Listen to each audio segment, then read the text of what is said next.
Hare Krishna. Krishna Madhura, Acyuta Gopi. Thank you very much for joining us this morning. We are very grateful for you to specifically speak on Srila Bhaktivinoda Thakura on this auspicious Ekadashi day. We know it takes to prepare in spite of your busy schedule, so we are extremely grateful for your accepting this. No, it's definitely my absolute pleasure. Thank you so much for having me. Thank you so much for even initiating this series. So I really, really hope that no matter what comes up, we're able to somehow continue it and somehow give pleasure to the Vaishnavas and our Acharyas as we glorify and we learn about them. So thank you so much. And thank you so much to all the devotees at the Bhakti Center, my home away from home. And thank you to Shishi Radha Murlidhar for always being so welcoming and accommodating. So because we're speaking about Srila Bhaktivinoda Thakura on this wonderful Ekadashi day, I could not possibly begin without singing Jai Radha Madhava.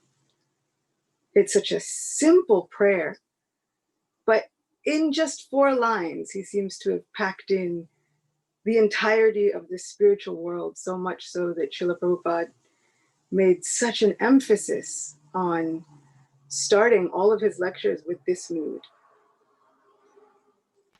Jai Radha Madhava Kunja Bihari Gopi Janna Vallabha Girivaradhari Jai Radha Madhava Kunja Bihari Gopi Janna Vallabha Girivaradhari Jashodanandana Brajajana Ranjana Jamuna Tiravana Chari Jai Radha Madhava Kunja Bihari Gopi Janna Vallabha Girivaradhari Shishi Radha Madhava ki jai Shishi Radha Murlidhara ki jai Shishi Radha Govinda Dev ki jai Shri Acharya Thakur ki jai.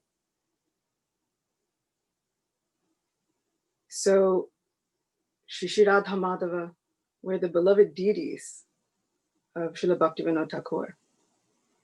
And sometimes there are pictures of them floating around on Facebook and on different places on the internet, and they're so adorable. It gives one the idea of how they could be named Radha Madhava, with Madhava being the abode of sweetness. So in that vein, I'd like to offer our respects to all of our spiritual masters. Nama Om Vishnu Padaya, Krishna Prasthaya Bhutale, Shrimate Bhaktivedanta Swamini Tinamine, Namaste Saraswati Devi Gauravani Pracharine, Nirvishesha Shunyavadi Paschatya Deshatarine. And of course, the prayer to Srila Bhaktivinoda Thakura himself.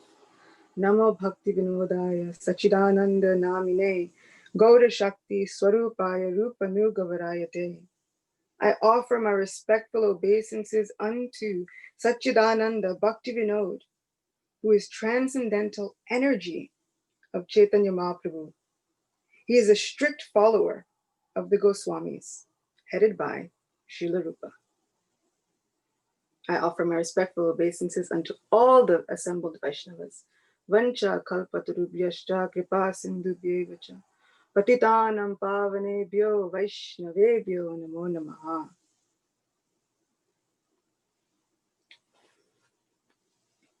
So I wanted to start with reading the translation to the song Shuddha Bhakta, because he mentions about these wonderful festival days like Ekadashi, being the wealth of the Vaishnavas.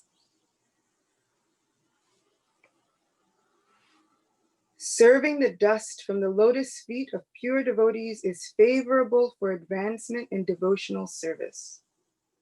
Serving the devotees is the highest perfection, and it is the root of the creeper of love of God. The mother of devotional service is the observance of the various auspicious days that are related to Krishna. Therefore, I carefully try to observe these days with great respect.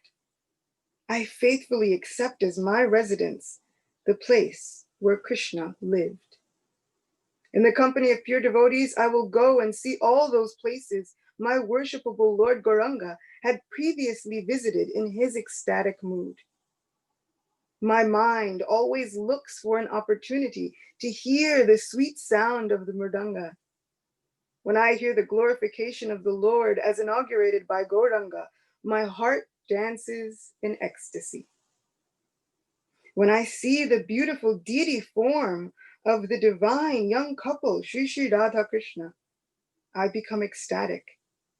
When I honor the Lord's remnants of food, all of my material desires are conquered.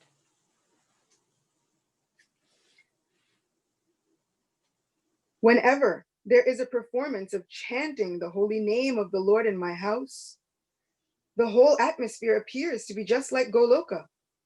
I feel unlimited happiness when I see the Ganges, which is emanated from the Lord's lotus feet. Whatever Srila Bhaktivinoda Thakura daily receives as favorable for his devotional service to Krishna, he accepts with great happiness. I feel like that verse 6 is extremely poignant for all of us. Whenever there is a performance of chanting the holy name of the Lord in my house, the whole atmosphere appears to be just like Goloka.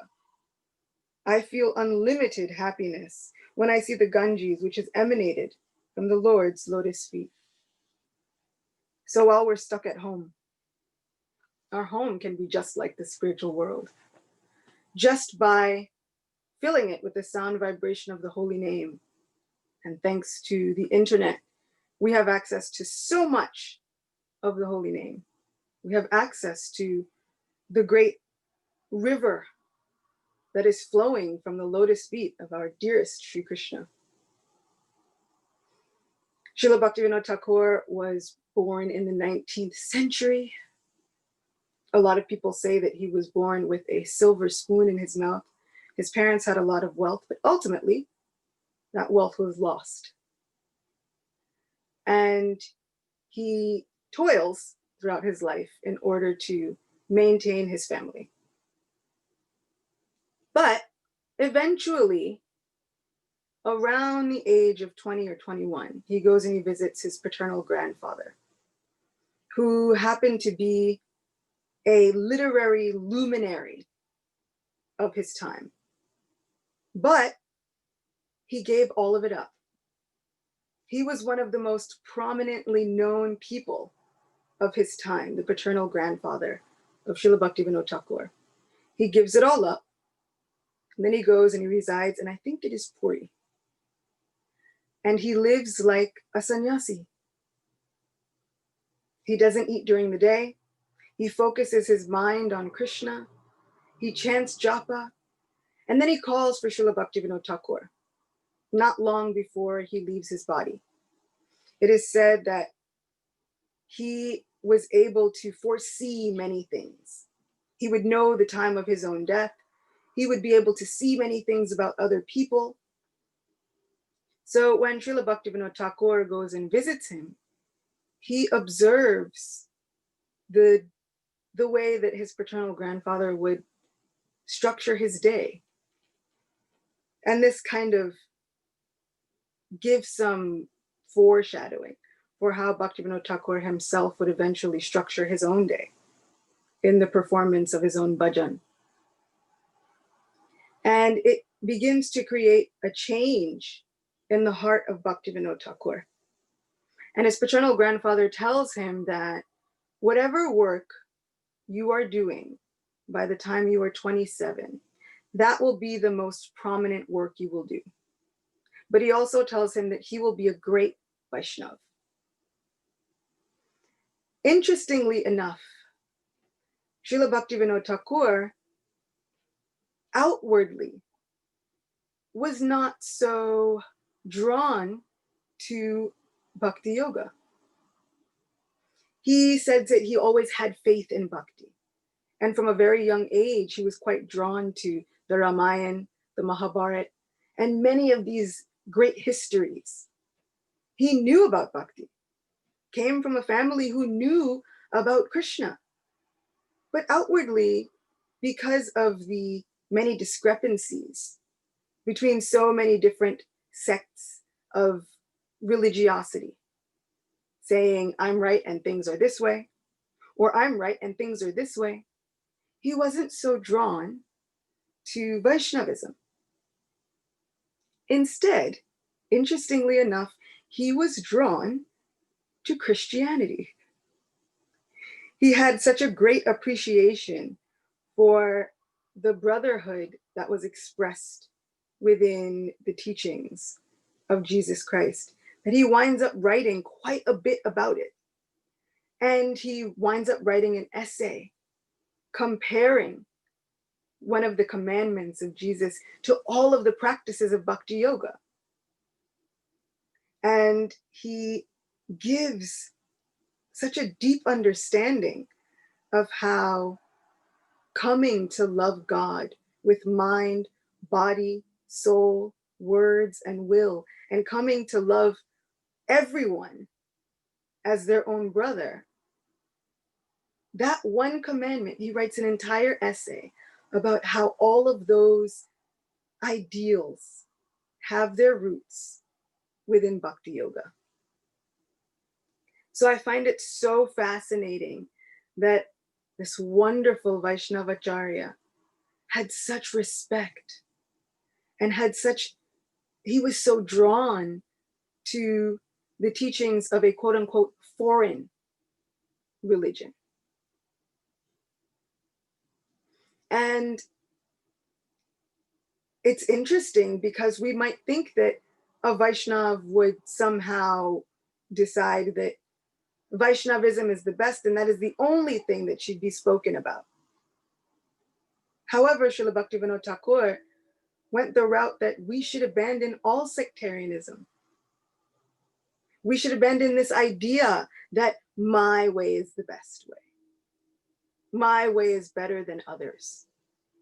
And instead, we can see how so many other areas of religion have their roots in bhakti. Because, as Srila Prabhupada says, true religion means to know who is God and how to love God. So that is the character of Srila Bhaktivinoda Thakura. Really imbibing this mood of each religion at its core, if it is real religion, teaches who is God and how do we love God. It is said about his character that he was a friend to all. And we see this so many times. We see it in the prayers to the 6 Goswamis, that they were friends to all. They did not consider whether one is part of my religion or not. It was said that he would never hold a grudge against anyone. He tried to react favorably towards everyone. And if somebody felt chastised by him, ultimately they felt that it happened because due to their own need for purification. So he was such a compassionate Vaishnav that even those people who were chastised by him would feel not how dare he chastise me. They would feel this is for my own purification. There must be something within me that needs this. And even those people that he did not get along with, whenever they would approach him to recognize their own wrongdoings, like it was said, he didn't hold a grudge. He would forgive them openly, with an open mind and an open heart.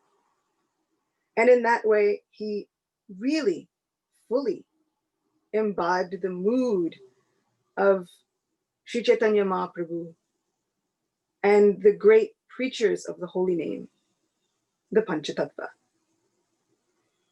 He had, by the time he was 27, he became a magistrate, a judge. And as his paternal grandfather predicted, absolutely, that was the work that he continued until his retirement. I find Srila Bhaktivinoda Thakura so inspiring because he was a householder. So many times we see everyone, sometimes they give up their whole families, they go and they just focus on Krishna consciousness. Srila Gaur Govinda Maharaj would say sometimes grihastha life is spiritual life at a crocodile's pace. Very slow. But we have as our crest jewel the example of Srila Bhaktivinoda Thakura, who had a wife, 10 children, a job that he kept for a very long time. He was so valued at his job that at one point they were building a railroad, and they built a special stop on the railroad right by his house to facilitate him getting to his job easier. Just any way we can help facilitate you getting to your job. He was so valued, writing over 100 books, hundreds of songs and poetry. This is the great legacy of our Acharya. And through it all, keeping the focus on his own sadhana. So in the course of his job, he had a 2-year furlough. And he actually requested it.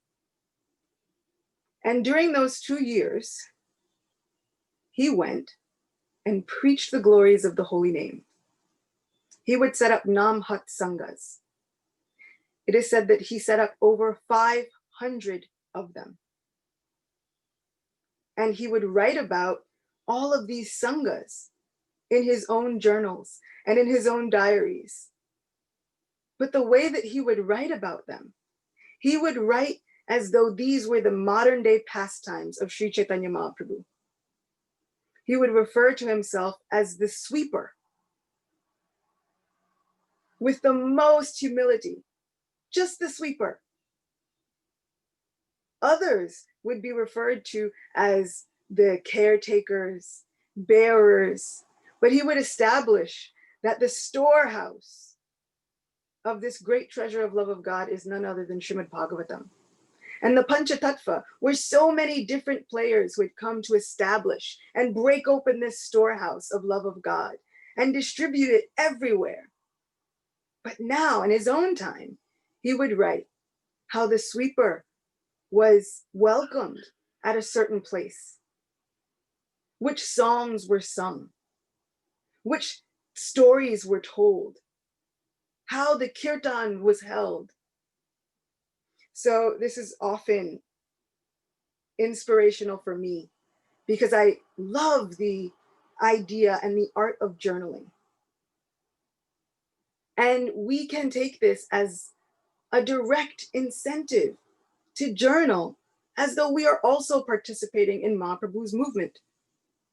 We are also part of this great movement. Srila Bhaktivinoda Thakura has shown us the way himself. And so we should also think every time we are given the opportunity to be in the association of devotees, well, what happened? Who did what? What did we sing? What did we speak about? What great points were made? Someday, we'll look back on all of this, and this will be our Vaishnava history. And who knows, others that come after us will look back at this as ISKCON's great history. Not that Srila Prabhupada came and then he wrapped up his earthly pastimes, but then what happened after that? So many things happened. Mahaprabhu manifested his mercy in so many ways, but they won't know unless we write about it. So I felt so encouraged reading about the wonderful modern day pastimes that Srila Bhaktivinoda Thakura would place himself in. And not just himself, but everyone who participated. We are all recipients of Lord Gauranga's mercy. And this biography, The Seventh Goswami by Rupa Vilas Prabhu, has been invaluable. I read it when I was younger, and then I read it again as I was thinking about this lecture. And just spending time with the life and pastimes of Srila Bhaktivinoda Thakura, I was so impressed with the fact that there is nothing that will happen in our lives that our Acharyas and our pure devotees will not understand. We should take full advantage of having this great family lineage. These are our grandfathers, great-grandfathers, great-great-grandfathers. And the grandparents are the ones who spoil the children. The parents are the ones that have to be giving discipline. But the grandparents are the ones who spoil the children. So I feel as though we should take the opportunity to write offerings to our senior Acharyas, to our grandparents and our ancestors, in hopes that they spoil us with their love and their mercy, and with the idea and the conviction that there is nothing that we will go through that they cannot understand. And in that vein, I want to read the story of the chastisement of Bishakshen. It is a story that has been told many times. It's quite a famous story, but it's one that I never get tired of hearing about.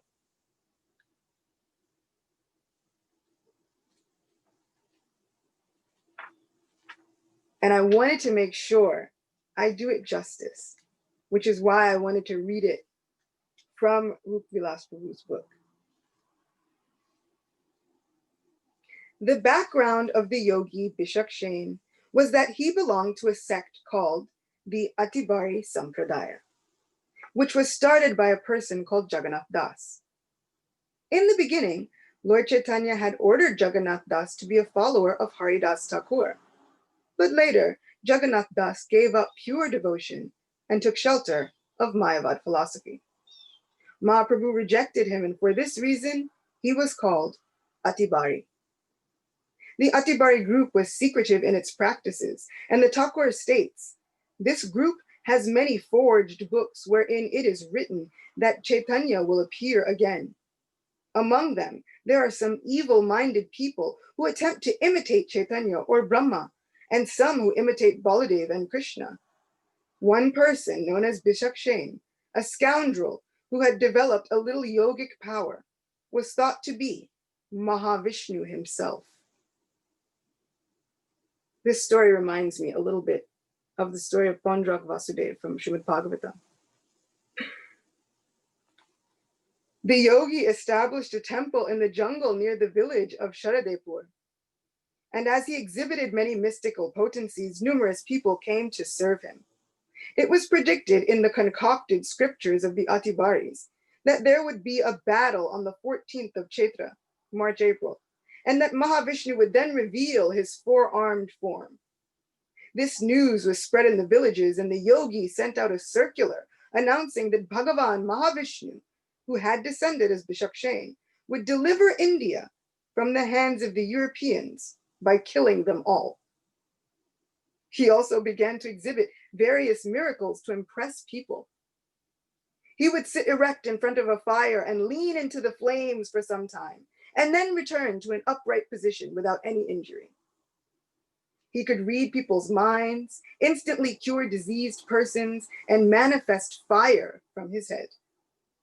To those who lacked knowledge of the various yogic practices by which siddhis, or powers, are acquired, these events seemed extraordinary, even godly.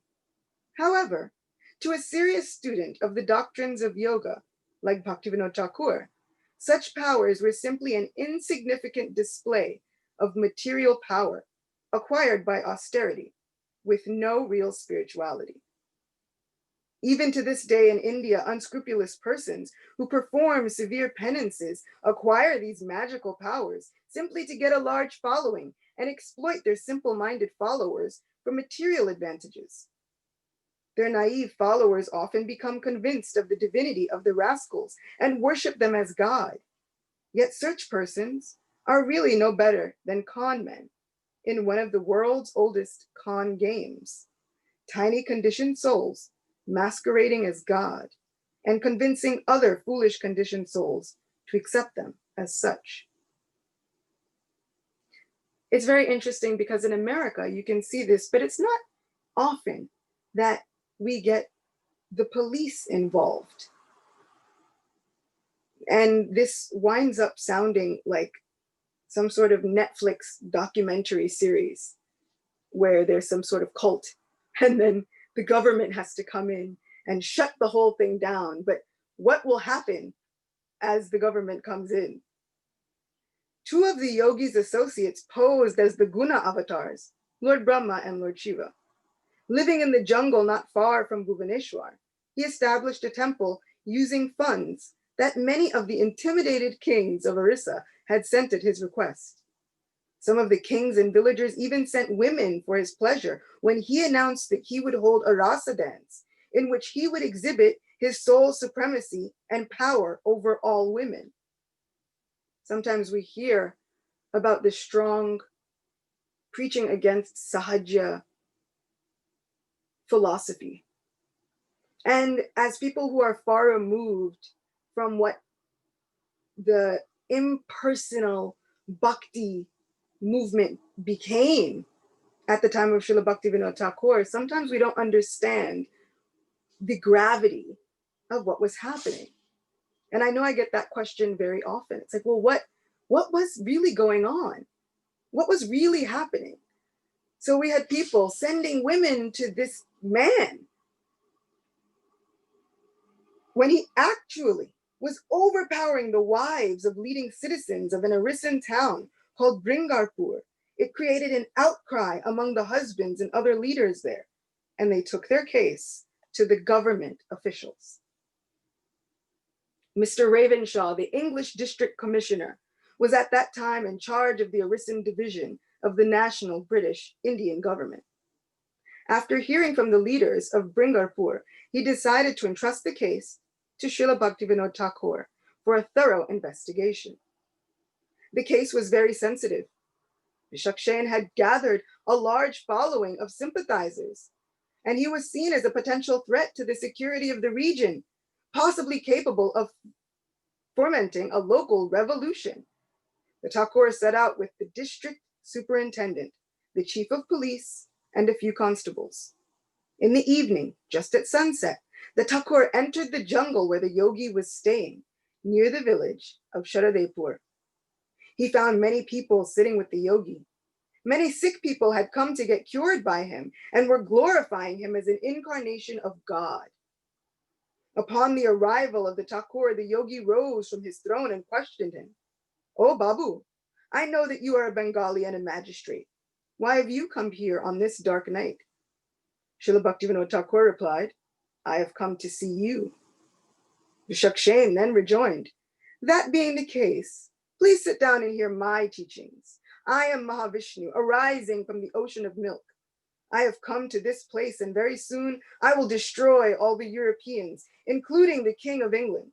I have proclaimed this everywhere." In his own autobiography, the Thakura says, "I went at night to that jungle and spoke at length with Mahavishnu, and he revealed his vow to destroy the English Raj." After saying this, Vishakshen gave the Thakura a piece of palm leaf that had the very thing he had just said written on it in poetic form. Exhibiting his mystic powers, the yogi began to describe everything about Thakur Bhaktivinoda in detail, mentioning his name, mission, etc., and warned him not to try to interfere with him. He also revealed that he knew full well about the men that the Thakur had brought with him that were hiding among the trees. The Thakur was not impressed, and he asked the yogi, "If you are Mahavishnu, then why are you staying in this jungle and not at Puri, where Sri Jagannath Dev resides?" The yogi replied haughtily, I am personally the Supreme Lord. There is no God at Puri. That so-called God Jagannath is merely a big slab of wood. Sri Chaitanya was my beloved devotee, and I will again make India the kingdom of the Hindus. For this reason, I am living in the jungle. I know that you are an excellent court judge and a good devotee as well. When the Hindu kingdom is again established, I will give you a very good position in the government.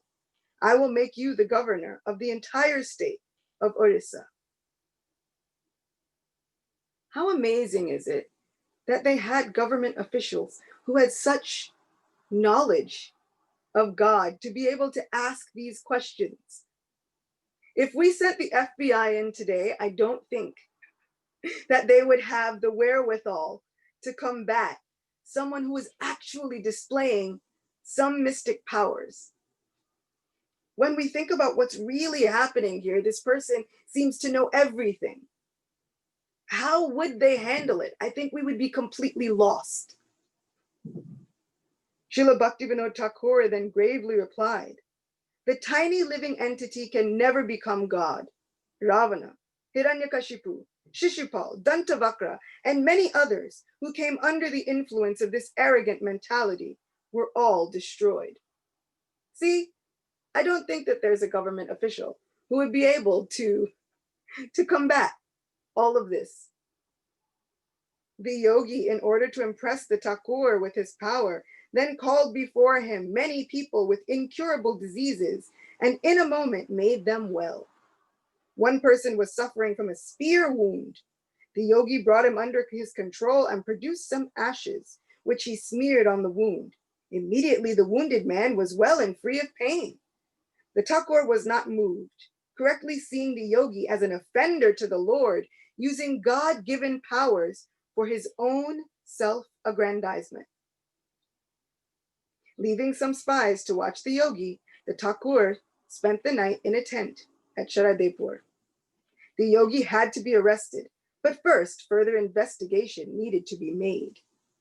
The next day, the Thakur traveled to the villages in the region to gather reports from the people. In some villages, he heard praise, but others were angry about the yogi's affairs with married women and were anxious that this fever of attraction to the yogi might spread to the women of their own villages and result in scandal and humiliation. Thereafter, the Thakur gave the order to arrest the yogi, and seeing his men fearful, he personally led them, bringing with him 2 police inspectors, a police superintendent, and over 100 armed policemen. They arrived in the early morning hours. A sacrificial fire was burning in front of Vishakshen, and well over 1,000 followers were present. Many were offering prayers to the yogi. The Thakur and the policemen appeared on the perimeter of the crowd. When the yogi's followers saw the red turbaned policemen armed with rifles and bayonets, many of them began to flee. News was quickly spread to the villages that the government had sent an army to arrest the avatar of God. Vishakshen sat observing all of this calmly. Srila Bhaktivinoda Thakura approached him. There was a short silence. Babu, what is the meaning of all this? Asked the yogi with apparent serenity. They have come to take you. It is the governor's order that you should be brought to Puri, replied the Thakur. The yogi replied harshly, who is this governor? I am king, for I am the supreme Godhead and master of all the universes. I bow down before no one. Let us see who is able to take me away from this place. If you do not go peacefully, we will be obliged to take you away by force, replied the Thakur sternly. Becoming enraged, the yogi cried, I order you to immediately leave this place. Let us see who has the power to take me. Saying this, the yogi shook his head violently, whereupon hundreds and hundreds of fiery flames, like burning snakes, began to fly out of his matted locks. The yogi's eyes then became bright red, and sparks of fire shot out of them. Seeing this, the police force was terrified and fell back. Rightly so. Can we imagine if our police encountered someone who was able to make fire shoot out of their hair? And some of us might think that this is fantastic, but it's also recorded in Srila Bhaktivinoda Thakur's own autobiography. So we have to accept it. So these things were extraordinary, but were actually happening. I think that our police force would be poorly equipped to handle what Srila Bhaktivinoda Thakur himself had to handle. Bishak Shane, declared the Thakur, you may show us as much magic as you like, and we certainly will not forget it. However, you are an offender at the feet of the Supreme Lord. Although you are an insignificant living being, you are proclaiming yourself to be God, but actually you despise God. Furthermore, you are a rebel. You must go to Puri where you will be judged. The yogi shouted, I will not go. My power remains, therefore go away. Thakur Bhaktivinoda ordered 4 police constables to bring a bullock cart from the nearby village. As they waited for the cart, the Thakur preached to the irate yogi, you must give up your deluded mentality and admit your imperfection. Your mystic powers are very insignificant in comparison to the opulences of the Supreme Godhead and the greatness of the Lord's devotees. I request you to correctly understand this just once. The yogi reacted like a trampled snake. You obviously do not know who I am. If I just once ignite the fire of my anger, the 3 worlds will be burned into ashes. But because I'm very kind to the universe, I'm not doing it. Srila Bhaktivinoda Thakur began to laugh. Acha, he said, let us now go to Puri. When we get there, you can display the fire of your anger. By this time, the bullock cart had arrived. Seeing no way out of his predicament, the yogi ascended the cart. But before doing so, he announced to the Thakur, it is the word of the devotee that the Supreme Lord protects. Therefore, I'm only going to Puri to protect your word that you would bring me there. On the way to Puri, the Thakur began writing up his judgment of the case. As the Thakur wrote, the yogi began exhibiting his mystic powers from the back of the cart. The Thakur noted them, but remained steadfast. Upon arriving in Puri, the yogi was placed in solitary confinement until the trial. Srila Bhaktivinoda Thakur put 36 Muslim constables and 72 Kathak policemen in charge of guarding his cell day and night. I find it really smart and interesting that there are 36 Muslim constables. He then departed to arrest the false Brahma and Shiva, who later pleaded that they had been coerced into their respective roles by Bishak Shane. They were prosecuted by Mr. Taylor, who was the subdivision officer at Kodar. Bishak Shane fasted from both food and water and did not sleep at all. Srila Bhaktivinoda Thakur repeatedly requested him to eat and gave him many valuable spiritual instructions, but Bishak Shane would not hear him. During the pre-trial period, many Orison people took up a collection and hired a lawyer to defend Bishak Shane in court. The trial lasted 18 days. It was held in the district court at Puri. Almost 1,000 of the yogi's followers and sympathizers gathered outside the courthouse during the trial, shouting their demands for the yogi's release. On the 5th day of the trial, court was adjourned for the day. At the completion of the 6 days' hearing, Bishak Shane ominously threatened the Thakur. Babu, you must immediately desist from prosecuting me, or everything you have will be destroyed. Go to your home now and see what disaster is taking place there. When Bhaktivinoda Thakur arrived at his home, he found that his second daughter, 7-year-old Kadambini, afflicted with some deadly disease and high fever, repeatedly losing consciousness. Loud sounds of lamentation filled the house, but the Bhaktivinoda Thakur did not fail in his determination, for he knew that the Lord would protect him from the insignificant powers of a yogi. Many doctors came to attend his daughter, and by 8 o'clock in the morning, she was well and playing in the courtyard. The Thakur's wife, Srimati Bhagavati Devi, became very anxious for the safety of their children, and she pleaded with her husband to let Bishak Shane go before he destroyed their whole family. Yes, let us all die, the Thakur replied, but this rascal must be punished. The Thakur recalls the period in his biography. All over Puri there were disturbances, he says. At that time, the Puri school had a fire, and all of the people suspected him. Also at this time, Kadur, a name for Kadambini, came down with fever. Bishakshen, by his practice of yoga, had by some means attained yogic powers, and I obtained a lot of evidence against him. For 21 days he did not eat or drink even a drop of water, but he did not show any weakness and gave unfailing cures to many people. On the 17th day of the trial, when the court rose for recess, Bishakshen stood up and screamed violently at the Thakur. Did you see what great calamity occurred at your house the other day? Still you are not coming to your senses? When will you be able to recognize me as the Supreme Lord? The final day of my judgment will be your death. What is the punishment for one who disrespects an avatar? How death sits on the seat of judgment and gives out his commands, I will see. When Thakur Bhaktivinoda returned home in the late afternoon of that day, he took off his court clothes, and all of a sudden, he felt a sharp pain on the right side of his chest. As the night went on, the pain increased. The Thakur was unshaken in his determination, but it was unclear how he would be able to enter the court in such a condition to give his final judgment. In the morning, the severe pain persisted. Finally, by about 10 a.m., he felt a slight subsiding of the pain, and he was ready to write the judgment. He was unable to walk and had to be carried to his palanquin. On that final day, 1,000 of the yogi's followers again gathered in front of the courthouse and created a terrific din. Inside, the trial ensued. The Thakur's decision was announced. Bishakshen is found guilty of political conspiracy against the national British Indian